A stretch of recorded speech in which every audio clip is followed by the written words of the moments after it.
I want to begin this video by asking you if you know Andrew Tate.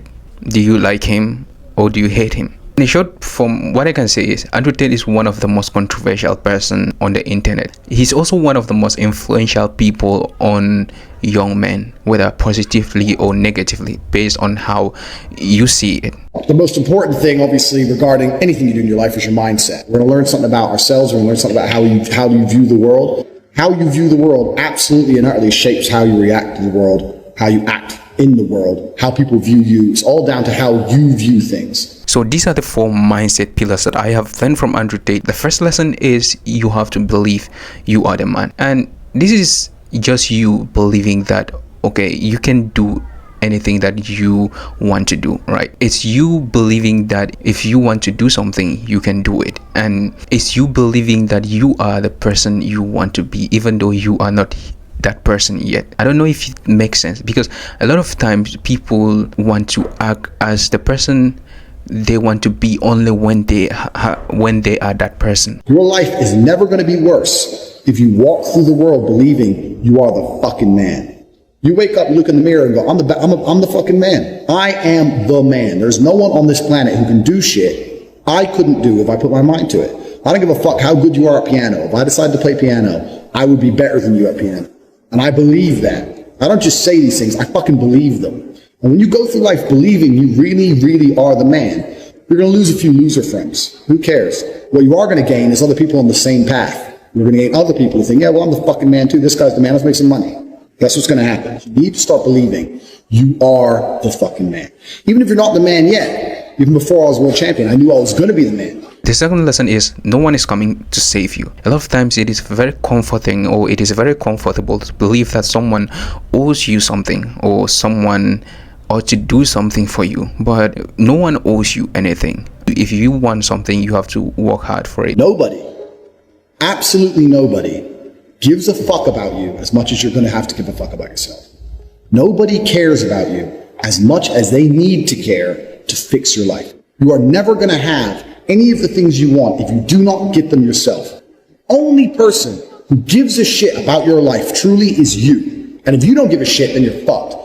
Have to understand you are out here alone, absolutely alone. Nobody's going to save you. There are situations where along your journey, someone might come along and help you or do something for you which you did not expect, but you should not expect that. And the third pillar is you have to say what you mean and mean what you say. A lot of times, even I have noticed this, where you kind of just make promises just for the sake of making them. Make promises to yourself, make promises to others, just for the sake of making them. And over time, you start to not trust what you say again. So I became a sayer. So my brother used to say, you've become a sayer. And what that means is I made a pact to him that my word was unbreakable, strength and honor. And that if I said something, I meant it. So I'd wake up in the morning and I'd say to my brother, I'm doing 1,000 press-ups today. Once I said it, once I spoke it, it's like a genie. It became true.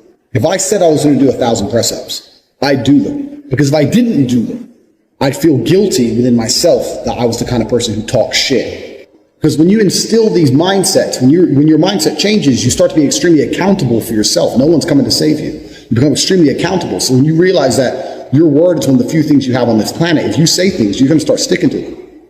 So then it becomes very easy to train. You say, I'm going to train every day this week. I'm going to train for 2 hours a day. As soon as you said it, it's basically done. If I say something, it's basically done. It's set in stone. And this is another thing you need to understand with the G mindset. You have to be very, very specific with what you say. Because if you can instill your mindset correctly, and you start to just say things, just start saying things. Then you hold yourself accountable. Say things you don't even think you want to do. Wake up and go up to your friend or your mom or whoever and say, you know what? I'm going to do 1,000 push-ups today. Say it to people. And they're going to say, no, you're not. So watch me. And then you have a choice. You're either going to succeed like a G or you're going to be a little pussy. And you're going to quit at 310 because it's hard. What kind of man are you? That's a decision you need to make. This is another facet of the G mindset. And your word has to be iron, unbreakable.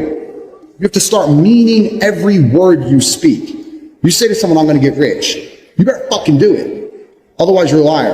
You're a liar and you're a little bitch. If you say, I'm going to put some muscle on, you better fucking do it. You say, I'm going to lift this weight, you better fucking do it. You say, I'm going to go get this girl, you better go get her. You got to be the kind of person who says things and means them. You promise a guy you're going to whoop his ass, you better whoop his ass. 99% of the people out here talk shit. They say things they half mean or things they don't mean. If I say something, I fucking mean it. Once you implement that correctly, then you get the ability to motivate yourself to no end. You get unlimited motivation because all you have to do is find the energy to say it. It's literally that easy. This is the fourth tenet and one of the most important ones because that is the power to unlimited motivation. And that's the power to be taken seriously across all spheres of your life. Be specific with your language. Another pillar is you have to get pissed off by your situation. This is very important because sometimes we get comfortable. If you get comfortable with where you are with your situation, even if you don't like it, it will be difficult for you to change it. You have to get genuinely angry at the situation. You need to be perspicacious. You need to understand that in this world, there's a whole bunch of people doing amazing shit that you are not doing. And that needs to piss you off. Because it pisses you off, you become motivated all of a sudden. I was the only one who was pissed off when that Aston Martin was next to me and I had my sales job. I was the only one who was pissed off when I saw that Ferrari drive past. Other people were not annoyed by it. And they're not annoyed by it. They're not driven to beat it. You understand? They're not driven to be where that person was. I'm telling you to be angry. Anger is a fantastic force. You're a fucking man. You're a full-grown man. It's perfectly fine for you to be pissed off. It's perfectly fine for you to look around at your life, look at the house you live in, look at the car you drive, and get pissed off and go, you know what? I want a fucking nicer house and I want a faster car. There's nothing wrong if you take that anger and you direct it in the correct direction. I hope that you have learned something that will help you to apply that also in your own journey where you are. And let me know what you think about this. Sound like simple things, but to implement them correctly, truly and correctly in your mind will change your entire view of the world.